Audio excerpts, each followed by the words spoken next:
আপন আপন বলিস কারে, কেউ তো আপন হয় না।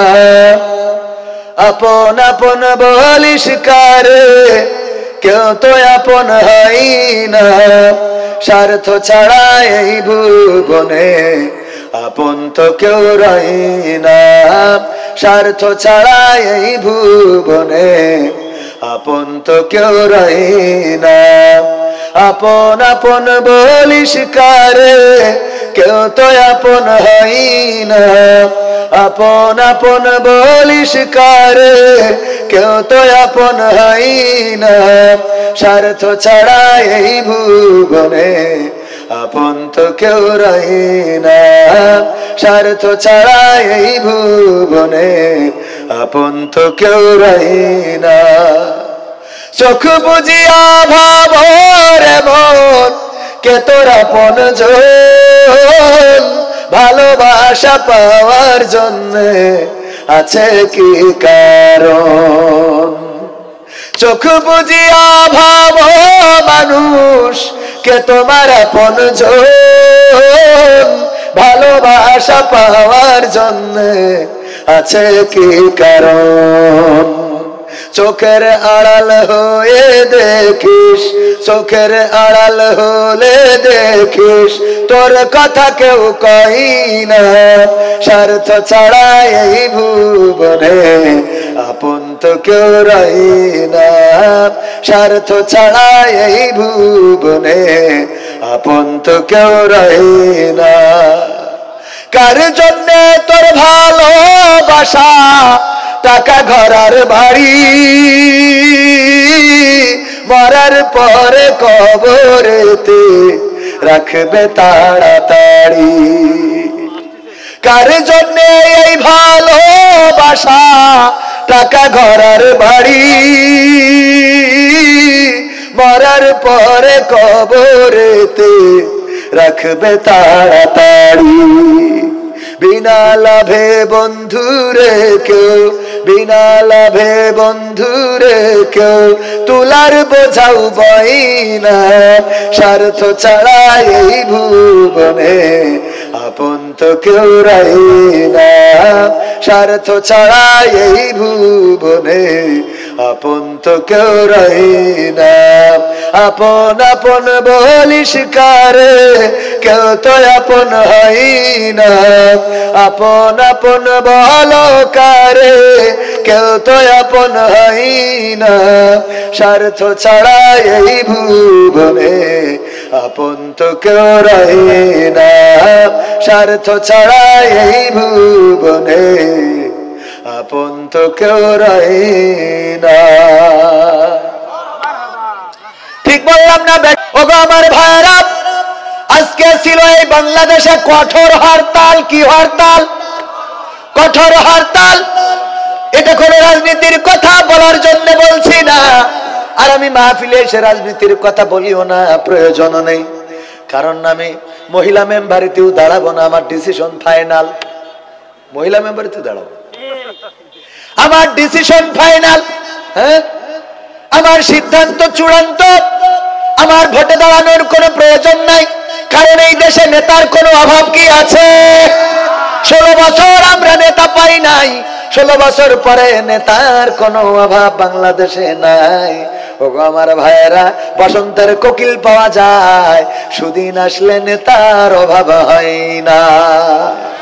আমরা দুঃসময়ে থাকতে চাই, আমরা আল্লাহর পথে থাকতে চাই, রাসূলের পথে কথা বলতে চাই।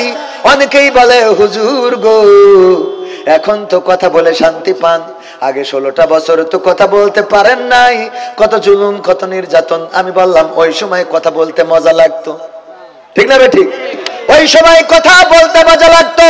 আর এখন তো অবস্থা এমন, জামাতে ইসলাম চিন্তা করে 5 তারিখে বিজয় হয়ে গেছে, আমাদের মাহফিলে যাওয়ার দরকার নাই। আর বিএনপি চিন্তা করে মাহফিলে যাবো কে জন্য, তো আওয়ামী লীগের বিরুদ্ধে কথা বলবে না। আর আওয়ামী লীগ চিন্তা করে এখন গেলি তো আমাদের কুপাকুপি আছে, সুতরাং আমরা যে কি করব, মাঝখানে মাহফিলে শ্রোতা কম না বেশি। আর আগে চিন্তা করতাম বিএনপির মনে করতো হুজুর যেটা আসবে আওয়ামী লীগের বিরুদ্ধে কথা বলবে আমাদের ভাল লাগবে, আর আওয়ামী লীগ চিন্তা করতো যাই অন্তত হুজুরের কন্ট্রোল করার জন্য হলো পাশে বসে থেকে একটু বলবো যে মুরব্বী। হ্যাঁ, এইটার জামাত ইসলাম সহ অন্যান্য ওলামায়ে কেরাম চিন্তা করতো আমাদের ইমানি দায়িত্ব যাওয়া, আর 5 তারিখের পরে মনে করছে এখন এসব কিছু আমরা না করলেও হবে, অনেক কিছু হয়ে গেছে, এখনো কিছুই হয়। যদি কিছু হতো তাইলে ওই যে কোথায় যেন কুমেটে না কোন জায়গায় ভার্সিটিতে আজকে কুপাকুপি হয়েছে, আমার ছাত্রদেরকে রক্তাক্ত করা হয়েছে, যেই দলের ব্যানারে রক্তাক্ত করেছে আমরা সেই দলকে বলতে চাই দয়া করে আপনাদের ব্যানারে এমন কাজ হবে জাতি এটা প্রত্যাশা করি। কথা কয় না? কুমেটে মনে, হ্যাঁ কুয়েটে, কুয়েট বিশ্ববিদ্যালয়ে যে রক্তাক্ত হয়েছে, রক্তক্ষয়ী সংঘর্ষ, সাধারণ ছাত্রদের উপরে চড়াও হয়ে তাদেরকে রক্তে রঞ্জিত করা হয়েছে। এই মাহফিল থেকে প্রতিবাদ জানাচ্ছি, এই বাংলাদেশে বাক স্বাধীনতা, কথা বলার স্বাধীনতা এনেছে ছাত্র জনতা, সেই ছাত্রদের পরে যদি হামলা করা হয়, ছাত্র জনতা কেন বাংলাদেশের সচেতন কোন নাগরিক এটা মেনে নিবে না? আর যারা এই কাজগুলো করছে তারা কারা? ওরা কারা খুঁজে বের করা লাগবে, নাকি তারা মুখোশ পরিহিত, তারা বিভিন্ন দলের ব্যানারে অন্যায় অপরাধ করতে চায়? ও আমার ভাইয়েরা, এই দেশে এখন অন্যায় এতটাই বেড়ে গেছে, গত 16 বছর, এই 16 বছরের মধ্যে আমি তো 2019 থেকে মাঠে ময়দানে, করোনার পর থেকে বলা যায় 20-21 থেকে মাঠে ময়দানে, কোনোদিন আমার গাড়িতে আক্রমণ হয় নাই, কোনোদিন আমার গাড়ি ভাঙচুর হয় নাই। গতকালকে মাহফিল করে ফেরার পথে আমি যখন যমুনা পারে হওয়ার পরে শুধুমাত্র আমার গাড়িটা নয়, আমার গাড়ি বজলুর রশিদ আঙ্কেলের গাড়ি, সেই সাথে আবার তার জামাতা আব্দুল বারী রশিদের গাড়ি, সেই সাথে আমাদের আরেকজন বক্তা জহিরুল ইসলাম জিহাদি, তাকে তো আটক করে রক্তাক্ত করে তার কাছ থেকে ছিনিয়ে নিয়েছে, মাল সম্পদ, মোবাইল, টাকা পয়সা নিয়েছে। আমার গাড়িতে হঠাৎ করে কি যেন ব্লাস্ট হলো, মনে হলো আমার টায়ার বাস্ট হয়েছে কিনা, দাঁড়াতে যেয়ে আবার দাঁড়ালাম না, চিন্তা করলাম টায়ার বাস্ট হইলে তো গাড়ি অন্তত খারাপ ভাবে চলতো। সামনে গেলাম, আরো সামনে এগিয়ে গেলাম, আমার ক্যামেরাম্যানকে বললাম কি হলো, এমন ঝাঁকুনি দিয়ে কি বাস্ট হলো? গ্লাস খুলে দেখে আমার গাড়িতে ইট মেরেছে। ওগো আমার ভাইয়েরা, চিন্তায় বেড়ে গেছে, চুরি বেড়ে গেছে, ডাকাতি বেড়ে গেছে। গতকাল চৌগাছায় একজনের বাড়ি গোয়ালের তালা ভেঙে 5টা গরু চুরি করে নিয়ে গিয়েছে। এই কাজগুলো চলছে, আমার গাড়িটা নষ্ট। আমার গাড়িটা নষ্ট বলতে খারাপ হয় নাই, কিন্তু কিছু কাজ বাড়িয়ে দিয়েছে। ওদের চিন্তা হলো দূর থেকে ঢিল ছুঁড়ে মারে, গ্লাসে লাগে, মানুষের মাথায় লাগে, কপাল ফাটে, কপাল কাটে। অনেক সময় গাড়িতে এমন জায়গায় লাগে ইঞ্জিন বিকল হয়ে যেতে পারে, আর যদি বিকল হয়ে যায়, সামনে দাঁড়িয়ে যায়, ওই ডাকাত গুলো আসবে, চিন্তাই করবে। গত 16 বছর এমন কোন আক্রমণের শিকার আমি হই নাই, এখনো হইলাম। তার কারণটা কি? তার কারণ আমাদের বোঝা শেষ, এই দেশে এমন চক্রান্ত চলছে, মানুষেরা যেন বলে আগেই তো ভালো ছিলাম। কথা বোঝেননি? উদাহরণ দিলে বুঝবেন। আল্লামা সাইদি, দেলোয়ার হুসাইন সাইদি রাহিমাহুল্লাহ, উনি বললেন একবার এক কাফন বিক্রেতা মৃত্যুর সময় সন্তানদেরকে ডেকে বললেন, ওগো আমার সন্তানেরা শোনো, আমি মারা যাওয়ার পরে তোমরা যেটা করবা, আমারে সবাই কাফন চোর বলে, আমারে কাফন চোরা বলে, তোমরা এমন কিছু করবা যাতে মানুষ আমারে অন্তত ভালো বলে। সন্তানরা চিন্তা করলো, আব্বা যেহেতু মারা গেছে, আমরা আর কাফন চুরি করব না, আমরা আর চিন্তায় চাঁদাবাজি করব না, আমরা এমন কিছু করব যাতে আব্বারে ভালো বলে। এই জন্য সব কিছু ছেড়ে ছুড়ে দিয়ে মসজিদে ঢুকে গেল, নামাজ পড়ে 5 ওয়াক্ত। মানুষে বলে নামাজ পড়লে কি হবে, তোমরা তো কাফন চোরের ছেলে। বুঝেননি? দেখলো যে নামাজ পড়েও তো আব্বারে ভালো বলে না, সবাই কাফন চোরি বলে। তাইলে কি করা যায়? প্রতিটা নামাজের ওয়াক্তে আবার তাবারকের ব্যবস্থা করলো। যারা নামাজে আসে তাদের জন্য জিলাপি, তাদের জন্য খিচুড়ি, তাদের জন্য ছোট বাচ্চাদের জন্য চকলেট, বিস্কিট, এইভাবে দেওয়া শুরু করলো। আপেল, আঙ্গুর, বেদানা, এইগুলো যখন দেয়, নিয়ে বাড়িতে যায়, কয়েক কারা আজকে মসজিদে তাবারক দিয়েছে, কয়েক কাফন চোরের ছেলেরা দিয়েছে। তাহলে কি আব্বারে ভালো কইলো? বেকায়দা অবস্থা। আব্বারে তো ভালো বলে না, তাইলে কি করা যায়? এই গ্রামে যত অসহায় আছে, দুস্থ আছে, যাদের কাপড় নাই, পোশাক নাই, ঘর নাই, বাড়ি নাই, এইগুলো আমরা করে দিই। ওরা মিলেমিশে ভাইয়েরা সবাই সিদ্ধান্ত নিয়ে যার বাড়ি নাই বাড়ি করে দিলে, যার টাকা নাই টাকা দিলে, যার জামা নাই জামা দিলে, যার কম্বল নাই কম্বল দিলে। এইগুলো যখন দেয় কয় তোমার তো দালান ঘর ছিল না, কে করে দিয়েছে? কয় ওই যে কাফন চোরে ছেলেরা করে দেস। তাও আব্বারে কি করে? খারাপ বলে। ভাইয়েরা মিটিং করলো, ওগো আমার ভাইয়েরা, এরপরেও তো আব্বারে ভালো বলে না, তাইলে কি করা যায়? বললাম আমরা তাইলে আবার কাফন চুরিতে ফিরে যাই, দেখি। ভালো কাজে তো আব্বারে ভালো বললো না কেউ। কাফন চুরিতে ফিরে গেল, মানুষে কয় ওর বাপও ছিল কাফন চোর, এই মোতাবেক কাজ। ভাইয়েরা মিলে কাফন চুরি করে, আর কাফন চুরি করার সাথে আবার লাশটা উঠায়, বাস একটা ভরে, আর উপজেলার বটতলায় ওই যে মূর্তি আছে ভাস্কর্য, ওইটার সাথে বাইরে টানায় রেখে দেয়। এইটা দেখার পরে লোকেরা বলল এদের থেকে তো এদের বাপ ভালো ছিল, এদের থেকে তো ওদের বাপ ভালো ছিল। কথা কি বোঝা গেছে? এই জন্য কবির বিন সামাদের গাড়িতে হামলা, আব্দুল বারী রশিদের গাড়িতে হামলা, বজলুর রশিদ শ্রদ্ধাভাজন মুরব্বী আমাদের রাহবার, উনার গাড়িতেও হামলা। এই হামলাগুলো ইতিপূর্বে হয় নাই, এখন এই হামলাগুলো করে বুঝাইতে চাই আমরা যেন বলি এর থেকে তো ওদের বাপ ভালো ছিল। বুঝেননি? এর থেকে তো আগে ভালো ছিলাম। ওগো আমার ভাইয়েরা, এই আগে ভালো ছিলাম এই কথা বলানোর জন্য যে ষড়যন্ত্র হচ্ছে, এই ষড়যন্ত্র রুখে দেওয়ার দরকার আছে না নাই? এই ষড়যন্ত্র যদি রুখতে হয়, এখনো প্রশাসনে কিন্তু স্বৈরাচারদের লোক রয়েছে, ফ্যাসিস্টদের লোক রয়েছে, বাছাই করতে হবে। তাদেরকে বাছাই করা ছাড়া তারা দাঁড়িয়ে দাঁড়িয়ে দেখে কিন্তু কোনো প্রতিবাদ করে না। তারা চায় এমন কিছু ঘটুক, এই জাতীয় প্রশাসনের লোক যারা আছে, আমাদের টাকায় তাদের বউয়ের লিপস্টিক, আমাদের টাকায় তাদের বউয়ের ব্লাউজ সায়া শাড়ি, আমাদের ট্যাক্সের ভ্যাটের টাকায় তাদের মায়ের ঔষধের টাকা, আমাদের ট্যাক্সের ভ্যাটের টাকায় তাদের পিতার পরনের কাপড়, সব আমাদের টাকায়। আর আমাদের জনগণদের যদি নিরাপত্তা দিতে ব্যর্থ হয়, তাইলে এই পুলিশ রাখার কি কোনো দরকার আছে? ষড়যন্ত্র থেমে নাই। ডক্টর ইউনূস এমন একজন সরকার, ইলন মাস্কের সাথে ওই যে মিটিং করে আমাদের নরেন্দ্র মোদী দাদা, ওই দেশে যাইয়ে মিটিং করে গো, করে ও সাকসেস হয় নাই। আর আমাদের ডক্টর ইউনূস ভার্চুয়ালে মিটিং করে এই দেশে মোটামুটি স্টারলিংক ইন্টারনেট, দ্রুতগতি সম্পন্ন ইন্টারনেট এই দেশে চালু করা হবে। ইলন মাস্ক শুধুমাত্র রাজি হয় নাই, বরং ডক্টর ইউনূস যে স্ট্যাটাস দিয়েছে তাতে আবার উল্টো কমেন্ট করেছে যে আমি অপেক্ষায় আছি বাংলাদেশের সাথে কাজ করার জন্য। সবাই জোরে জোরে বলেন আল্লাহু আকবার। এরকম একজন রাষ্ট্রপ্রধানের দরকার আছে না নাই? যে শুধুমাত্র ন্যাশনাল নয়, ইন্টারন্যাশনাল ভাবে কাজ করতে পারবে। যারা নির্বাচন করছেন, আমরাও চাই নির্বাচন হোক, কিন্তু এই দেশের সংস্কার দরকার আছে না নাই? 16টা বছর ফ্যাসিস্ট সরকার ছিল, আপনারা মায়ের খেয়েছেন, জেলে গিয়েছেন, রিমান্ডে গিয়েছেন, বাড়ি শুতে পারেন নাই, অসুবিধা নেই। এখন 16 মাসও আপনাদের আগাচ্ছে না কে? এত সেক্স কোয়ান্তে আসে, কথা কয় না। আবার আজকে যে কট্টর হরতাল অবরোধ দেখেছেন, যদিও রাস্তায় কেউ নামে নাই, কিন্তু যারা ডেকেছেন তাদেরকে বলবো 16টা বছর তো চেয়ারে আরামেই ছিলেন, ফুরফুরিয়ে বাতাস খেয়েছেন। কবির বিন সামাদের নাম ব্যানারে লিখলেও আমার জিগর কাছাই, আল্লাহর ওলিরা পরহেজগার বান্দারা ওরা ব্যানার পর্যন্ত চেঞ্জ করে দিয়েছে, জিগর কাছাই উঠতে দেয় নাই আমারে। তো 16 বছর আমাদের তো কথা বলতে দেন নাই, 16 বছর আরামেই ছিলেন, তা 16টা মাস অন্তত ঠান্ডা থাকেন, কথা কয় না। 16টা মাস কি ঠান্ডা থাকা যায় না? একই রাজনীতির কথা বলছি। তাহলে 16টা মাস ডক্টর ইউনূসের একটু কাজ করতে দেন, সে কাজ করুক, তাই না? ভালো কিছু করুক। সভাপতি সাহেব, আমার কথা কি খারাপ লাগছে শোনা? আমি তো রাজনীতির কথার মধ্যে মোট যাব না, এটা দেশের জন্য বলছি, মানুষের জন্য, মানুষের কল্যাণের জন্য। না বললি শোনা বোঝে না অনেকে, আল্লাহ কবুল করুন, বলেন আমিন। তো 16টা মাস অন্তত একটু ধৈর্য ধরলে অসুবিধা হয়? এক্ষুনি রাস্তায় নামতে হবে কিসের জন্য? আবার এক্ষুনি ভোট দিতে হবে? 16টা মাস অন্তত যাক, দেখা যাক কি হয়।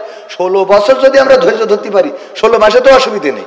এ জানে এমন হয়ে গেছে, মেয়ে দেখতে গেছে, ও যে 25 বছর পর্যন্ত বিয়ে হয়নি, অসুবিধা নেই। দেখতে যে পছন্দ হয়ে গেছে, বছর সব বাড়ি সব সেজে গুজে আসতে বলতে, কে সেজে গুজে? তোরা যে ইয়ে টিনে কেটে নিয়ে আমি বসে থাকলাম, শয়তান কত বলছে বিয়েতে নিয়ে বাড়ি যাইতে হবে। তা তুই 25 বছর যদি ধৈর্য ধরতে পারিস। ওয়ালাইকুম আসসালাম রাহমাতুল্লাহ। আমাদের বিশেষ অতিথি জনাব মোহাম্মদ আশফাকুজ্জামান খান রনি সাহেব প্রধান অতিথি আমাদের মাহফিলে এসেছেন। লিল্লাহি তাকবীর, লিল্লাহি তাকবীর। আল্লাহ ভাইকে হায়াতে তাইয়্যিবা নসিব করে দিন, বলেন আমিন। ভালো, মাশাআল্লাহ। না ভাইজান তো আলহামদুলিল্লাহ, ইসলাম আলহামদুলিল্লাহ দেয়া আছে, দেখেছেন না আপনারা? যাবো তো ওই দিন ইনশাআল্লাহ। আল্লাহ আমাদের তৌফিক দিন, বলেন আমিন। তো যাই হোক, এই যে 16টা মাস একটু ধৈর্য ধরে থাকা যায় না। আমি যে কথাই ছিলাম ও কথা মনে আছে যে আপন আপন বলিস কারে, আপন তো কেউ হয় না, স্বার্থ ছাড়া এই পৃথিবী এই ভুবনে আপন তো কেউ রয় না। এই কথাটা বলছিলাম ওই যে হরতাল থেকে শুরু করেছিলাম, মনে আছে? কেন? কারণটা হলো আজকে হরতালের দিন আমার আওয়ামী লীগ, যুবলীগ, ছাত্রলীগের ভাইয়েরা বলেছিলেন যে আমরা যদি প্রস্রাব করে দিই, আমরা যদি প্রস্রাব করি, মানে বাংলা কথায় বলে আমরা যদি মুইতে দিই, পানির মতো ভেসে যাবে, বলেছে না বলে নাই? অথচ আজকে একজনও রাজপথে নামে নাই হরতাল পালন করার জন্য। তার কারণ হলো তারা বুঝেছে এখন স্বার্থ নাই, নামারও কোনো দরকার নাই। ঠিক না বেঠে? কারণ জানে আগে শেখ হাসিনা ছিল, স্বার্থ দিত, নিরাপত্তা দিত, টাকা দিত, গম দিত, চাল দিত, ধান দিত, পাট দিত, সয়াবিন তেল দিত, ব্রিজের মধ্যে রড দিত, আমরা সেখানে পাট ঢুকাতাম, পিচ দিত, আমরা সেই জায়গায় 1 ইঞ্চির জায়গায় 5 ইঞ্চির জায়গায় 1 ইঞ্চি ঢালাই দিতাম। এইভাবে মাল টানিছি, খাইছি। এখন তো নেত্রী দিতে পারবে না, সুতরাং রাজপথেও আমরা দাঁড়াবো না। ঠিক না বে ঠিক? আমি বলি তোমাদের দল করার কোনো অধিকার নেই। আজকে হরতাল, অন্তত গাড়ি না ভাঙিস, অন্তত ব্রেক তো করাবে। কথা কয় না। আমার কথা যদি রাজনীতির হয় আপনারা বলবেন, আমি কিন্তু রাজনীতির কথা বলতে রাজি না। কারণ আমার কথা হলো বাস্তবতার নিরিখে। আমি যে গানটা গেয়েছি যে আপন বলে আল্লাহ বলেছেন, তোমরা যাদেরকে আপন মনে করো কেউ আপন না, এই আহাল বর্গ কেউ তোমার সাথে যাবে না, তোমার পাশে দাঁড়াবে না, তোমার চেনবে না। বিশ্বনবী বলেছে ওই দিন মা সন্তানের দেখি দৌড় দেবে, সন্তান মা দেখি বাপের দেখি দৌড় দেবে। কার কথা? তাহলে আজকে শেখ হাসিনা বেশি দূর না, খালি তার কাটার ওপাশে গেছে, তাই হরতালের দিন তোরা দাঁড়ালি নে। তাহলে ও দুনিয়ার ওপারে গেলি তো তোকে ভোট খুঁজে পাওয়া যাবে না। তাহলে তোকে দল করবো কোন কনফিডেন্স নিয়ে? আপনি বোঝেন, আপনি যদি করেন বুঝে শুনে করেন। হ্যাঁ ঠিক আছে না, আমার কথা বুঝেছেন কিনা? আবার আমার যে নেতাগুলোর ইক্তেদায়ী তো ভেজাল ইমামরা, ভেজাল ইমাম না মানে ইক্তেদায়ী তো বেহেজাল ইমাম আমরা বলেছি, এই ইমামগুলো কত বড় স্বার্থপর, আমাকে রাজপথে ফেলাই তুই চলে গেছে। কথা কয় না? আমাদের সান্ত্বনা দিল, পালাবো না, পালাবো না। আবার তারা চলে গেল রাজপথে। এমনকি আমরা সাংবাদিকদের রিপোর্ট হলো যে শেখ হাসিনা এবং সংসদ সদস্যরা চলে যাওয়ার পরেও অনেক নিবেদিত প্রাণ আওয়ামী লীগের কর্মীরা রাজপথে প্রতিবাদ প্রতিহত করার চেষ্টা করেছে। ওরা তখন পর্যন্ত জানে না যে মাল চলে গেছে, বোঝেননি? তাহলে এই কর্মীগুলো যে রাজপথে ফেলাইছে আজকে জেল, হামলা, মামলা, আমি তো এগুলোর বিরোধী ভাই। এ আছে না নাই? ঘরে শুতে পাচ্ছে না, বাড়িতে ঘুমাতে পাচ্ছে না। ধরিন এই যে ডেভিল অপারেশন ডেভিল হান্ট শুরু হয়েছে, এটা হওয়ার পরে আমার ইউনিয়নেও কত মানুষ সরল সুজা আওয়ামী লীগ আল্লাহর ওলি পীর পরেশগার এটা ঘরে ঘুমাইতে পারছে না। আমি তো এটার বিরোধী ভাই। আমি কেন বিরোধী? কারণ নিরপরাধ মানুষ ঘরে ঘুমাইতে পারবে না, তা হবে না। কথা কয় না? অপরাধী যারা তাদের ধরি কাঠি খোলেন, কোনো অসুবিধা নেই, কিন্তু নিরপরাধীদের হয়রানি করা যাবে, করা যাবে। তবে এটা সত্য যে এই বাংলাদেশে প্রেক্ষাপট চেঞ্জ হওয়ার পরে আওয়ামী লীগ যা ধারণা করেছিল তার ধারের কাছেও কিন্তু যায়নি। ঠিক না বে ঠিক? আমি বলবো যে এর ধারের কাছে না, আরো অনেক কিছুই হবে না যদি আপনারা শান্ত থাকেন। নেত্রী যদি ভাষণটা না দিত, অনলাইনে যদি মিটিংটা না করতো, তাইলে আজকে বঙ্গবন্ধুর স্মৃতি বিজড়িত বাড়িটা আমাদের হারাতে হতো না। ঠিক না বে ঠিক? কারণ মাঝে মাঝে গায়ে গু লাগলে কাদা মাখতে হয়। গায়ে যদি গু লাগে তাহলে কি করতে হয়? কাদা মাখতে হয়, যাতে করে অন্তত গুর গন্ধটা ঢেকে যায়, বোঝেন? তাহলে আমাদের যেহেতু হাতে কিছু রক্ত আছে, পিলখানার রক্ত, ছাত্র জনতার রক্ত, আলেম ওলামার রক্ত, তাওহীদি জনতার রক্ত, তারপরে নির্যাতন, খুন, গুম, অপহরণ, এগুলো আছে না নাই? আছে যেহেতু এত কিছু করেছি, অন্তত কিছুদিন চুপ থাকি, থেকে দরকার হলে এখন নারায়ে তাকবীর স্লোগান দেবেন, নারায়ে তাকবীর, আল্লাহু আকবার, বাংলাদেশ বাংলাদেশ জিন্দাবাদ। বিএনপি সমাবেশে এই বলতে জয় বাংলা বলেন আপনি, ঠিক বললাম কিনা আপনি কোন? আপনি আমি বললো নাই কবেন যে মিছে কথা বলছে। এই ঠিক না বে ঠিক? তুই ওখানে যেই অন্তত বাংলাদেশ জিন্দাবাদ কর, ওখানে যেই বাসা জয় বাংলা, আমার ভুল হয়ে গেছে, বাংলাদেশ জিন্দাবাদ হবে। তাহলে সহ্য না করি পারা যায়? আল্লাহ কবুল করুন বলেন আমিন। তাহলে কি শুরু করব?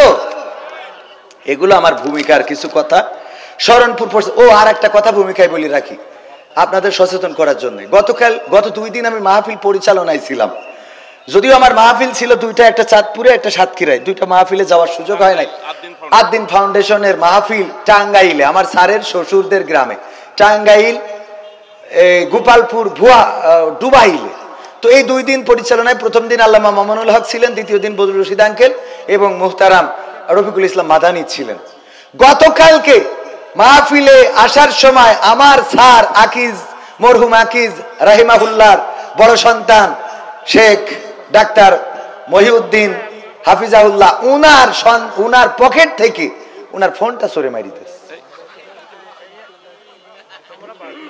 স্টেজে ওয়াজ হচ্ছে, চোর চুরি করলে হাত কেটে দাও, আর আকিজ কোম্পানির বড় ছেলের পকেট থেকে চোরে মোবাইল নিয়েছে।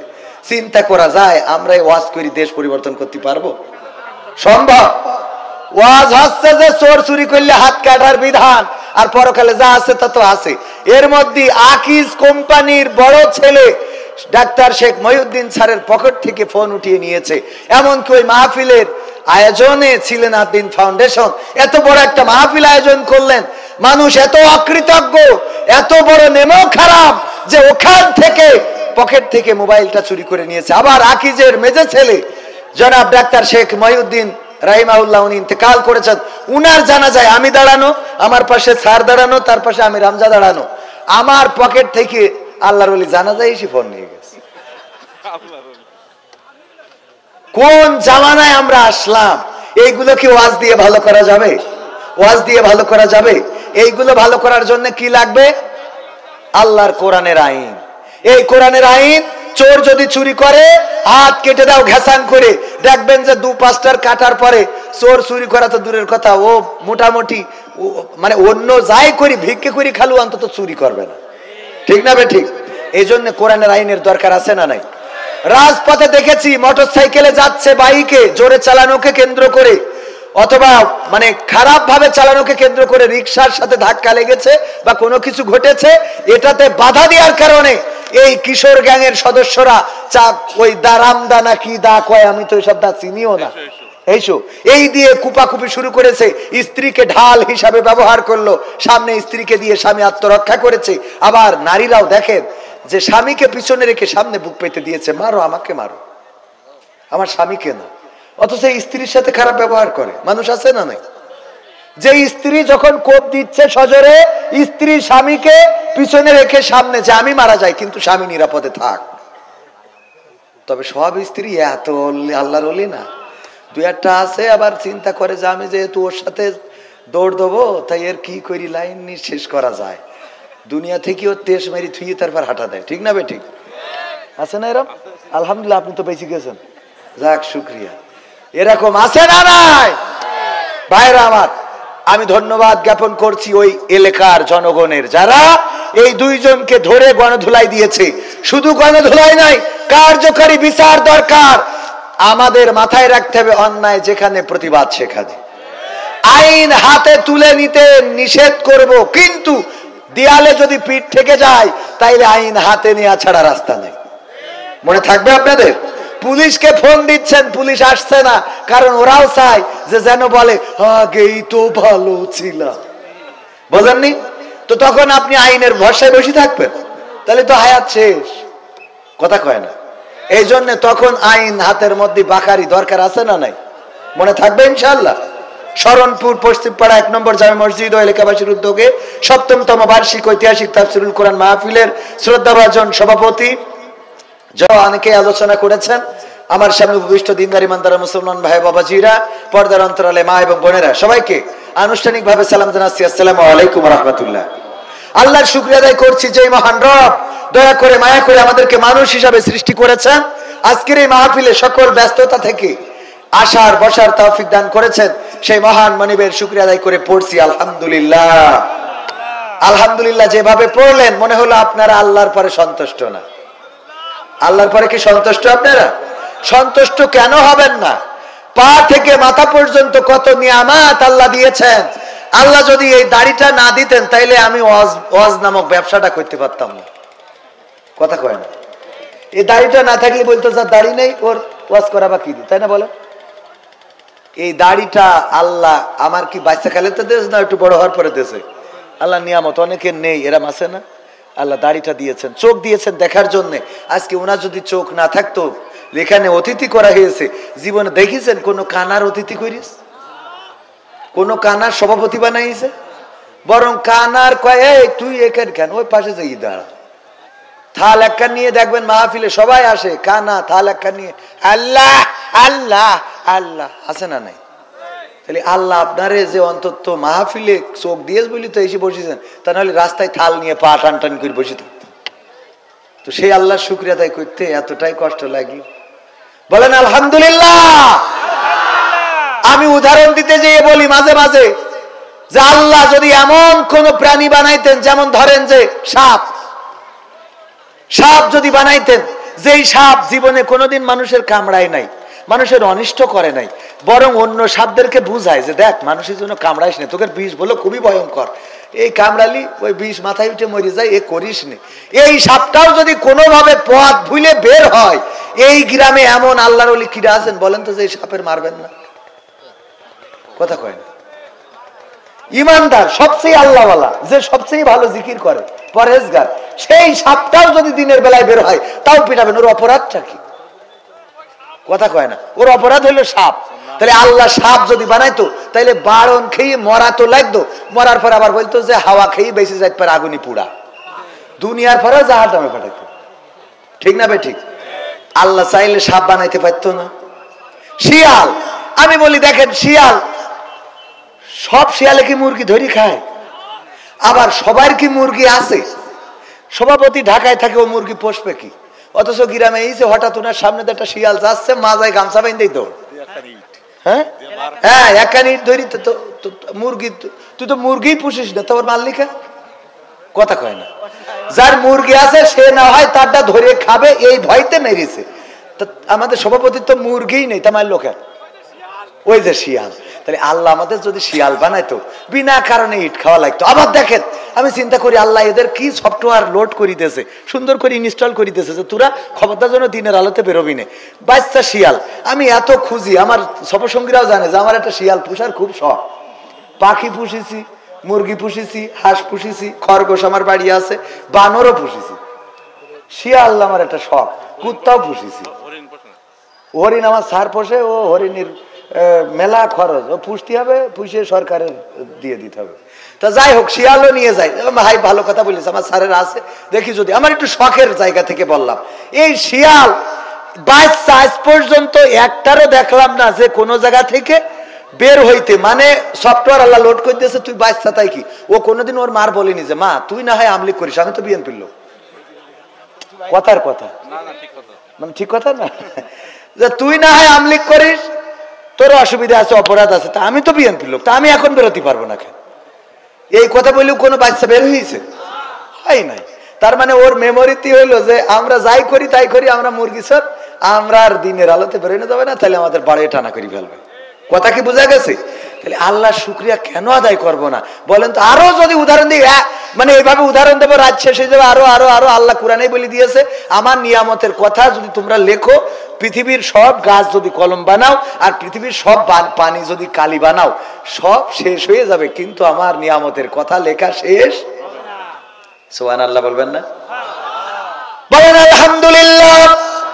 ও আমার ভাইরা, যে আল্লাহ আমাদের এত নিয়ামত দিলেন, হাত দিলেন, পা দিলেন, চোখ দিলেন, কান দিলেন, কথা বলার শক্তি দিলেন, দেখার শক্তি দিলেন, মনের ভাষা প্রকাশ করার তৌফিক দিলেন, কোন একটা কুকুর ক্ষুধার জ্বালায় যদি বাড়ির সামনে এসে দাঁড়ায়, অমনি তারে একটা কোপ দিলেন অথবা একটা বাড়ি দিলেন, কিছু ছেলে মারলেন, একটা ক্ষত হয়ে গেল, সেই ক্ষতটায় ঘা হয়ে গেল, ওই ঘায়ের উপরে পোকা হয়ে গেল, কত কষ্ট, কুত্তা শুয়ে থাকে, মরেও না, চিকিৎসা করার মতো কোনো মানুষও নাই, তার দেখার মতো কাউকে পাওয়া যায় না, এমনকি কোনো কুকুরও তার পাশে দাঁড়ানোর সুযোগ নাই, বোঝে না তার কি করবে, করারও কিছু নাই।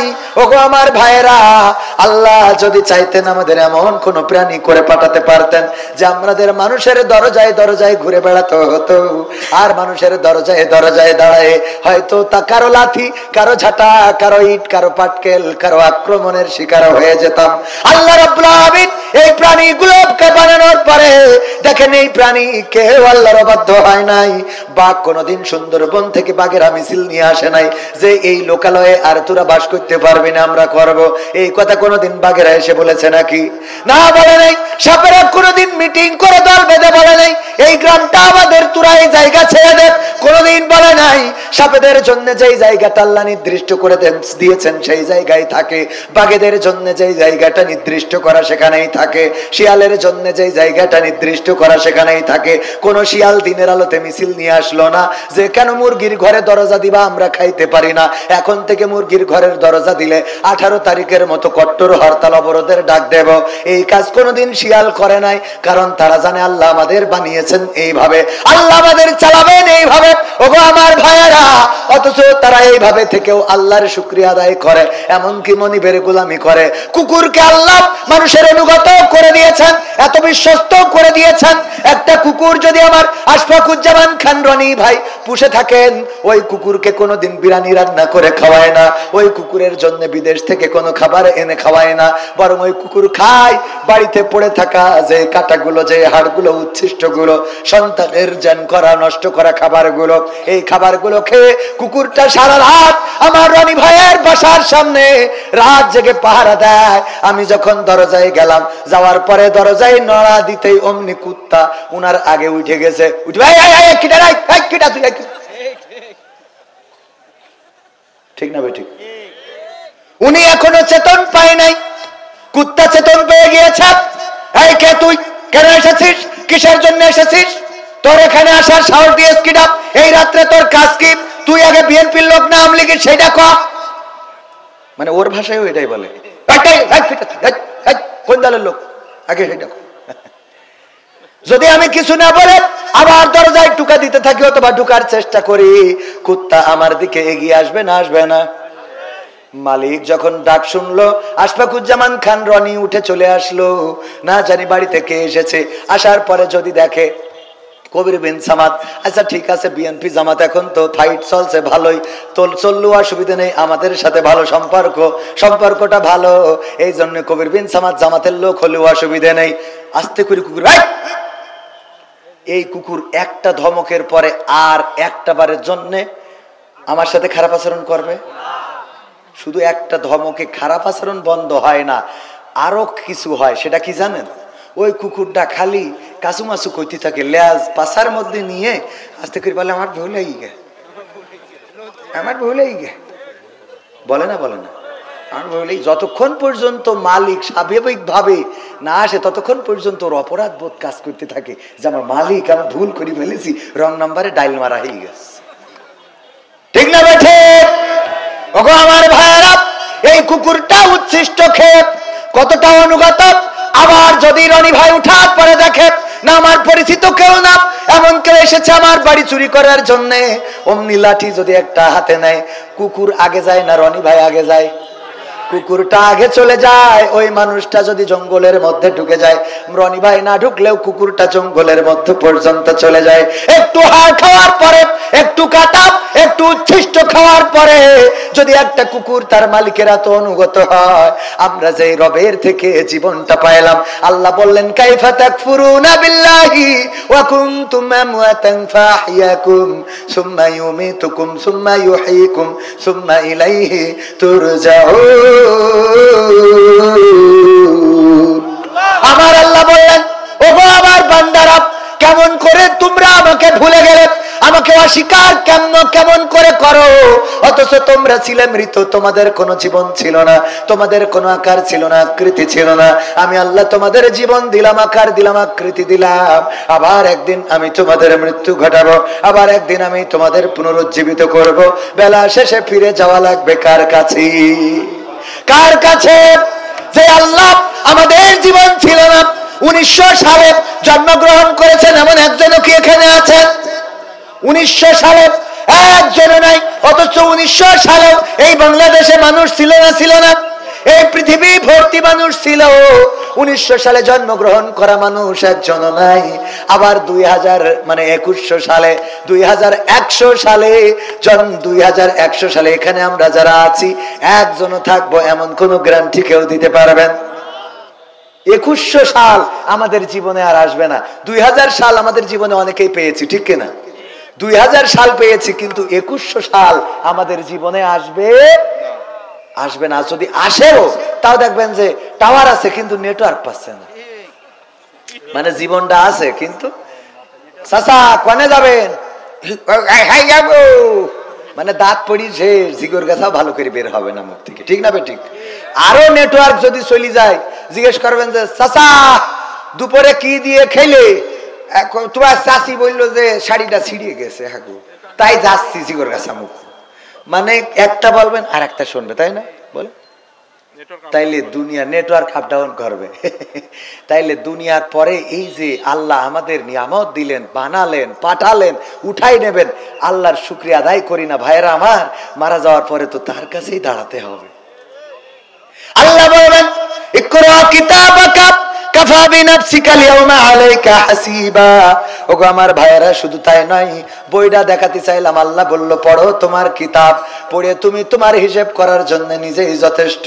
এই কিতাব আল্লাহ ধরাই দেবে। শুধু তাই না, একজন মারা যাওয়ার পরে যদি ফোনটা চেক করেন তাইলে বোঝা যায় আল্লাহর বান্দা কোন দিকে যাবে, ঠিক না বে ঠিক? দুনিয়ার পরে খালি ফোনটা চেক করলে বোঝা যায়। আমার তো মনে হয়, আমি একটা হাদিসে পড়েছিলাম, কোন ব্যক্তির মৃত্যুর সময় এসে গেলে আল্লাহ একটা তদন্ত টিম পাঠায়, তদন্ত কমিশন।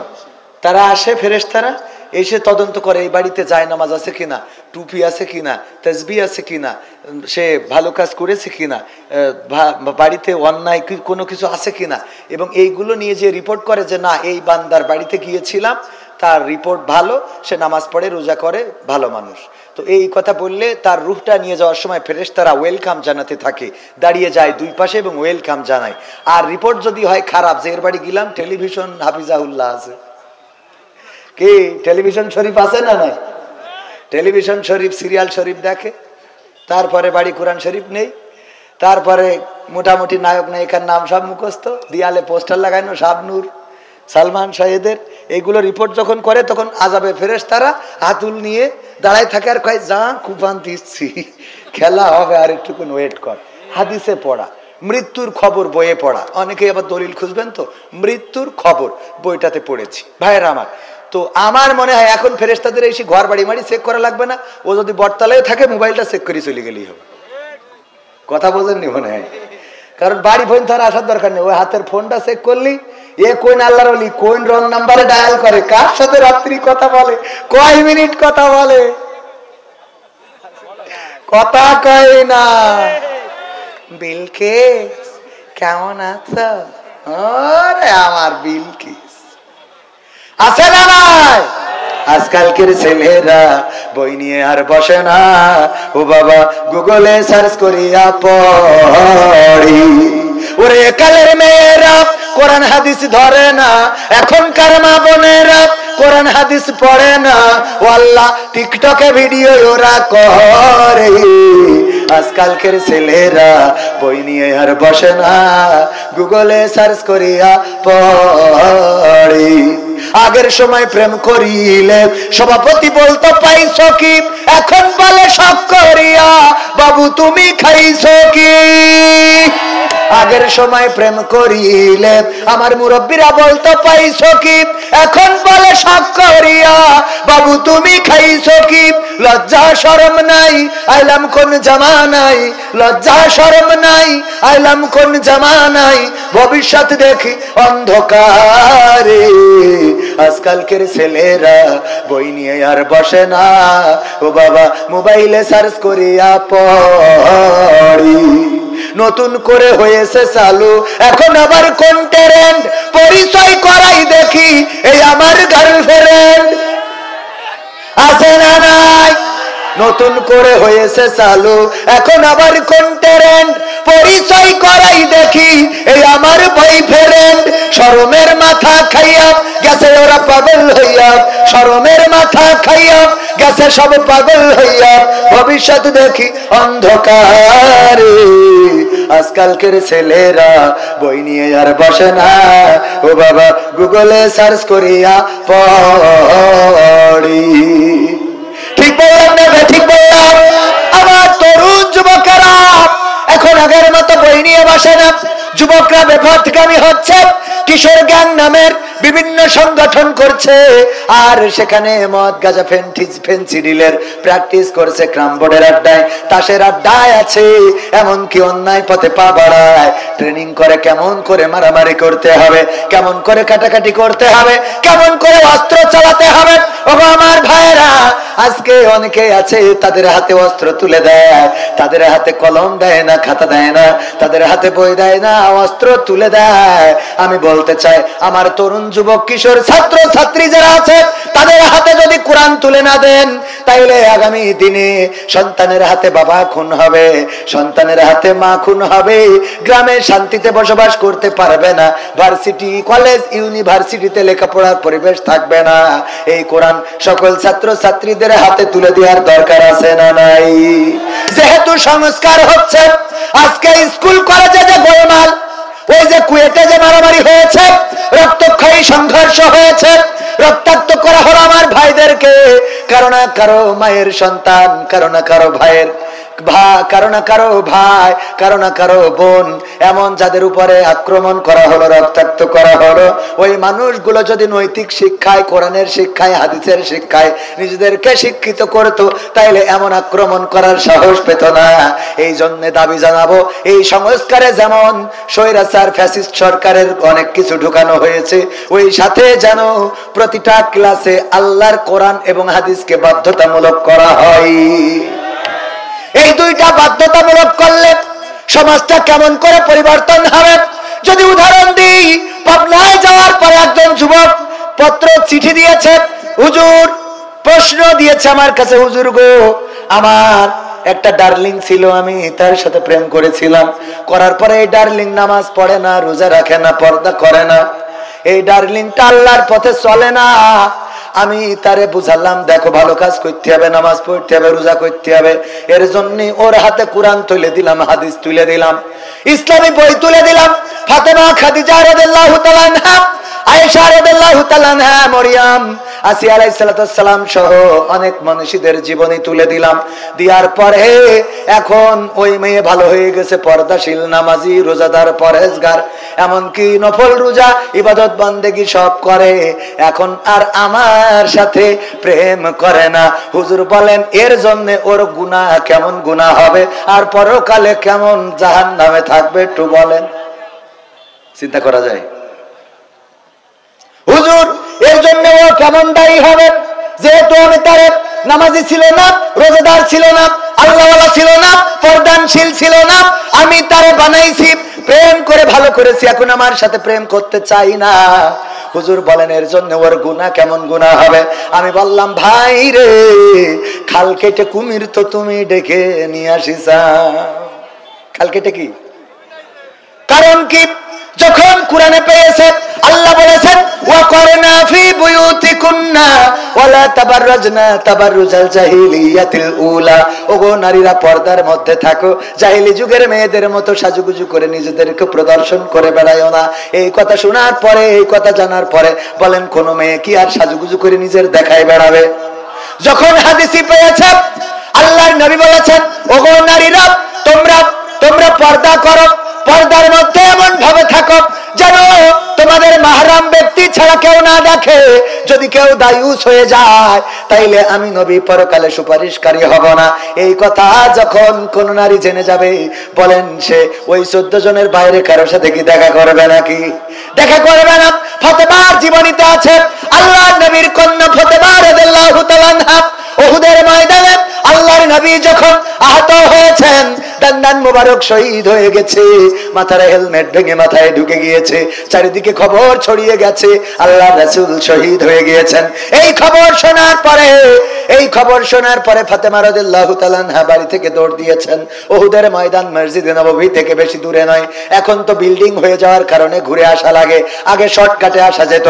ওগো আমার ভাইরা, ফাতেমা রাদিয়াল্লাহু তাআলা আনহা যখন পৌঁছালেন, আল্লাহর নবী বললেন, ওগো ফাতেমা কেন এসেছো তুমি উহুদের ময়দানে? ফাতেমা রাদিয়াল্লাহু তাআলা আনহা বললেন, নবী গো, ওগো আমার পিতা চারিদিকে খবর ছড়িয়ে গিয়েছে, আমার পিতা আখেরি জামানার পয়গম্বর আর পৃথিবীর পরে বেঁচে নাই, উহুদের যুদ্ধে শহীদ হয়েছেন।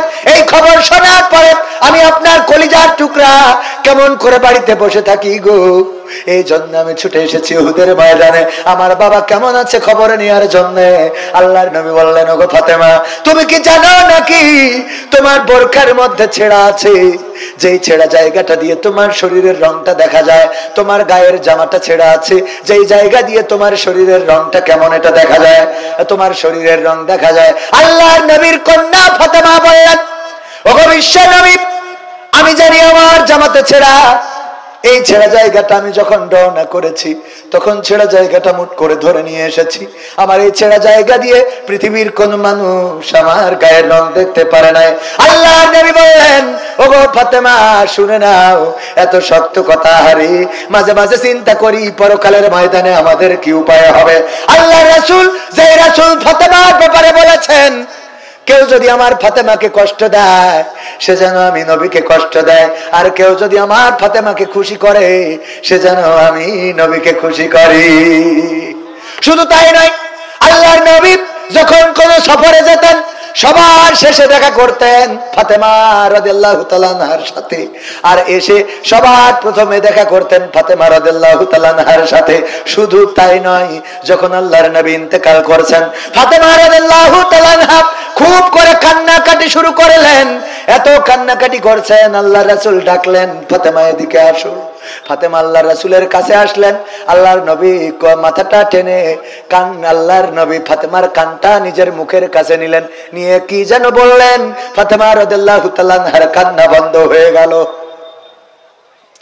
আম্মা আয়েশা রাদিয়াল্লাহু তাআলা আনহা জিজ্ঞাসা করলেন, ওগো ফাতেমা তুমি সবচেয়ে বেশি কান্না করছিলে, তোমার কান্নাটা কেন বন্ধ হয়ে গেল? তোমার বাবা তোমার কানে কানে কি বললো আর তাতেই তুমি কান্নাটা থামিয়ে দিলে? কি এমন সুসংবাদ তোমার দিয়েছে? আল্লাহর নবীর কন্যা ফাতেমা বললেন, আমার পিতা বলেছেন, ওগো ফাতেমা তুমি কান্না করো না, তোমার কান্না আমার সহ্য হয় না, এই মৃত্যুর সময় তোমার কান্না আমার কলিজায় আঘাত করে, তোমার চোখের পানি আমি সহ্য করতে পারি না। ওগো ফাতেমা তোমার কাছে আমি একটা সুসংবাদ দিয়ে দিই, আমি মৃত্যুর পরে প্রথমে তোমার সাথে পরিবারের যার সাথে আমার দেখা হবে প্রথম ব্যক্তিটা হলে তুমি।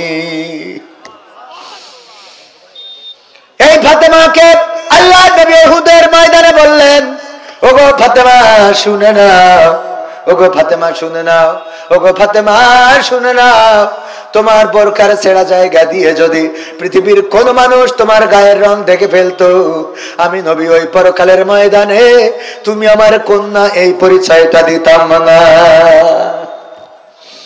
নবীর কন্যা ফাতেমার গায়ের রং পৃথিবীর মানুষ যদি দেখে ফেলতো, আল্লাহর নবী নিজের কন্যার পরিচয় দিতেন না। আর আমাদের মা বোনেরা চিন্তা করে দেখেন, আপনারা আমরা তাইলে কোথায়? আমাদের যে সুন্দর চেহারা দেখায় বেড়ান ঝিগরগাছার বাজার, যশোরে কালেক্টরেট মার্কেট ঘুরে বেড়ান, আল্লাহর কাছে কি জবাব দেবেন? ওই পরকাল আল্লাহর নবী দায়ুসদের ব্যাপারে সিদ্ধান্ত রাসূলের সুপারিশ করবেন না, ওই পরকালে কত বিপদে পড়ে যাব। ওগো আমার ভাইয়েরা, ওই যে চিঠির কথা বলছিলাম, ওই যুবকটা প্রেম করার পরে তারে পর্দানশীল বানাইছে, তারে ইসলামী সাহিত্য পড়াইছে, কোরআন পড়াইছে, তারে কোরআন হাদিস জানানোর কারণে যখন এই ঘটনাগুলো পড়েছে, বলেন দেখি কোন প্রেমিকের সাথে এই মেয়েটার কথা বলবে নাকি? কথা কয় না? ওয়াজ করার কি দরকার আছে? কোরআন হাদিস তুলে দেন। কোরআন হাদিস যদি আমার ছাত্রদের পড়াতে পারেন, কোরআন হাদিস যদি আমার ছাত্রদের কম্পালসারি করে দেন, তাইলে এই ছাত্রগুলো এমন ভাবে বেড়ে উঠবে যে এই ছাত্রগুলো আর মারামারি কাটাকাটি করবে না, জেনা করবে না, ধর্ষণ করবে না, ওই জাহাঙ্গীরনগর বিশ্ববিদ্যালয়ে ছাত্রলীগের নেতার মতো ধর্ষণের সেঞ্চুরি করে অনুষ্ঠান করবে না। যদি কোরআন হাদিস আমার ছাত্রদেরকে শিখায় মানুষ করে তুলতে পারেন, এই মানুষগুলো দুনিয়ার জন্য হবে শান্তির, আর পরকালের জন্য আমার আপনার নাজাতের সুপারিশকারী, আমাদের ওসিলা হয়ে যাবে। সবাই জোরে জোরে বলেন সুবহানাল্লাহ। আমরা এমন সন্তান করতে রাজি আছি না নাই? আমি প্রথমে যে আয়াত তেলাওয়াত করেছিলাম, আল্লাহ বলেছেন ইয়া আইয়ুহাল্লাযীনা আমানু কু আনফুসাকুম ওয়া আহলিকুম নার। ও ঈমানদারেরা শোনো, তোমরা নিজের আগুন থেকে বাঁচো এবং তোমাদের সন্তানদেরকে আগুন থেকে বাঁচাও। ভাইরা আমার, দাঁড়ানো ভাইরা, আমি যে কথা বলছি এগুলো কি কোরআন হাদিসের মধ্যে না বাইরে? মধ্যে। যদি কোরআন হাদিসের কথা বলি, ওই ফাঁকা গ্যাপটা একটু পূরণ করে দেওয়া যায় না আমার শোনো ভাইরা, আমার যুবকেরা, আমার কলিজার টুকরারা? আমি বিশ্বাস করি যে আপনারা বাকি জায়গাটুকু পূরণ করে দিবেন। রাস্তায় অনেকেই দাঁড়ানো আছেন, ওখান থেকেই যেহেতু শোনা যাচ্ছে, দেখা যাচ্ছে, এসে বসবেন কেন? এই নিয়ত করেছেন এখানে বসলে আসলে আল্লাহ রাব্বুল আলামিন শুধু সওয়াব দেন না, জীবনের আমলনামা থেকে সগীরা গুনাহগুলো মাফ করে দেন। বলেন সুবহানাল্লাহ। সগীরা গুনাহগুলো ঝরে যেতে থাকে, আর কি সওয়াব 10টার মধ্যে শেষ। তো আর অল্প সময় আছে, এই অল্প সময়ের মধ্যে কিছু সঙ্গীত শোনানোর দরকার আছে না নাই? কিছু সঙ্গীত, হ্যাঁ হ্যাঁ, ওই সেটাই তো বললাম যে কোরআন হাদিস এটা যদি স্কুলেও শিখায়, তাহলে আমাদের স্কুলের ব্যাপারেও কোনো আপত্তি নেই। কথা কয় না? যদি অনেকেই মনে করে হুজুররা খালি মাদ্রাসা, না, স্কুলে কোরআন হাদিস শিখান, আমরা স্কুলে পড়াতে বলবো। কথা কয় না? যেমন আমি বলি, অনেকেই মনে করে, এখন আবার বিএনপির ভাইরা আপনার মতো যারা থাকে, যেই হাত উঁচু করায়, আল্লাহর পথে, দিনের পথে, কোরআনের পক্ষে, ইসলামের পক্ষে থাকতে রাজি কারা কারা হাত উঁচু করেন? আরে বাবা, ওরে বাবা, আমি মানে এটা বলছি, অন্য জায়গার উদাহরণ দিচ্ছি। এই যে হাত উঁচু করায়, বিএনপির নেতা কয়, হুজুর তা ভোট তো করে দিয়ে গেলেন, তা আমরা বিএনপিরা কি দোষ করেছি?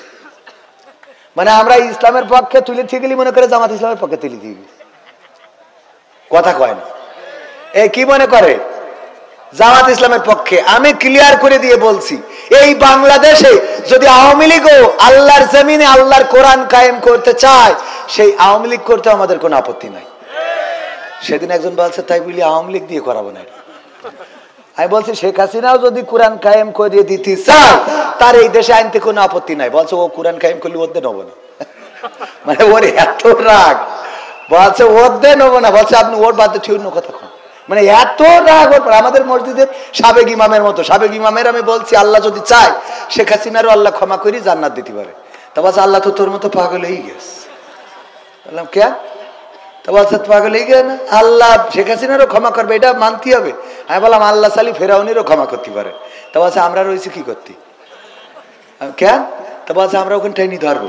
কব এ কোন পলিসিতে জান্নাতে যায়, কোন খুঁটায়, সেটাকে দেখাতে হবে।